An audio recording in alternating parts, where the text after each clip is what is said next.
வணக்க மக்களே, welcome to the venture show. இன்னைக்கு ஷோல நம்ம பார்க்க போகிறது இஎம்ஐ அப்படின்ற ஒரு தமிழ் மூவியோட ரிவ்யூ. இந்த படம் டென்ட் கோட்டா ஓடிடி ஆப்பில் அவைலபிளாக இருக்குது.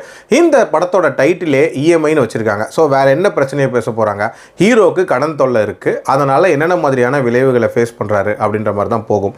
ஆக்சுவலாக நம்ம ஹீரோவை பொறுத்த வரைக்கும் பார்த்திங்கன்னா பாம்பளச்சாறு தயாரிக்கக்கூடிய ஒரு கம்பெனியில் ஒர்க் பண்ணிகிட்ருக்காரு. அதே கம்பெனியை சேர்ந்து ஹீரோயினை லவ் பண்ணி கல்யாணம் பண்ணிக்கிறாரு.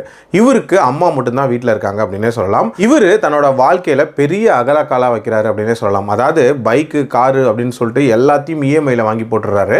அண்ட் சடனாக இவருக்கு வேலை போயிடுது. ஸோ இதுக்கப்புறம் அந்த அமௌண்ட்டை கட்ட முடியாமல் ரொம்ப தவிக்கிறாரு. அதனால் என்னென்ன மாதிரியான பிரச்சனைகளை இவரும் இவரோட குடும்பமும் ஃபேஸ் பண்ணுறாங்க அண்ட் டுவர்ட்ஸ் தி எண்ட் என்ன ஆகுது அப்படின்றத அந்த படத்தோட கதை. இந்த படத்தோட ஸ்டார்டிங் சீன்லேயே கடன் தொல்லைனால ஹீரோ எவ்வளோ எக்ஸ்ட்ரீமுக்கு போவார் அப்படின்ற அந்த நிலைமையை காட்டிடுறாங்க. ஸோ இப்போ ஹீரோ வாழ்க்கையில் நடந்த சம்பவங்களை தான் மெயின் பிக்சரில் காட்டுறாங்க. ஸோ அந்த வாழ்க்கையில் நடக்கிற சம்பவங்களை காட்டுறதுல பார்த்தீங்கன்னா எப்படி அவர் அந்த இஎம்ஐ அப்படின்ற அந்த மாய வலைக்குள்ளே சிக்கிறாரு அப்படின்றத ரொம்ப க்ளோஸ் டு ரியாலிட்டியாக காட்டுவாங்க அப்படின்னு சொல்லிட்டு எதிர்பார்த்துட்டு இருந்தா சுத்தமாக அதை காட்டியிருக்க மாட்டாங்க அப்படின்னே சொல்லலாம். ஜஸ்ட் லைக் தட் இவர் போகிறாரு, நிறைய பொருட்களை வாங்குறாரு அண்ட் கடனில் மாட்டிக்கிறாரு அப்படின்ற மாதிரி தான் கதை போகும். சுத்தமாக கனெக்டடாகவே இல்லை அப்படின்னே சொல்லுவேன். அதே மாதிரி காமெடிங்கிற பேரில் தேவையில்லாத டபுள் மீனிங் ஜோக்ஸ் அப்படின்றதெல்லாம் அடிச்சிருந்தாங்க அண்ட் தேவையே இல்லாத சாங் சீக்வன்சஸ் அப்படின்றதெல்லாம் இருந்துச்சு.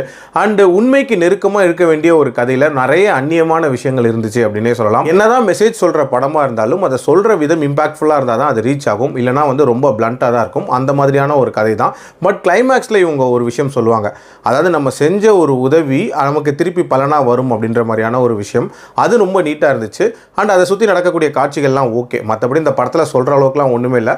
ரொம்ப ஆவரேஜான ஒரு படம் தான். என்னோட ரேட்டிங் இந்த படத்துக்கு 2.25 out of 5. அடில் கண்டென்ட்டை பொறுத்த வரைக்கும் டபுள் மீனிங் ஜோக்ஸ் இருக்குமே தவிர மற்றபடி பெருசாக இல்லை. பார்க்குறதும் பார்க்காதும் உங்கள் விருப்பம். மீண்டும் அடுத்த விமர்சனத்தில் சந்திக்கிறேன். நன்றி, வணக்கம்.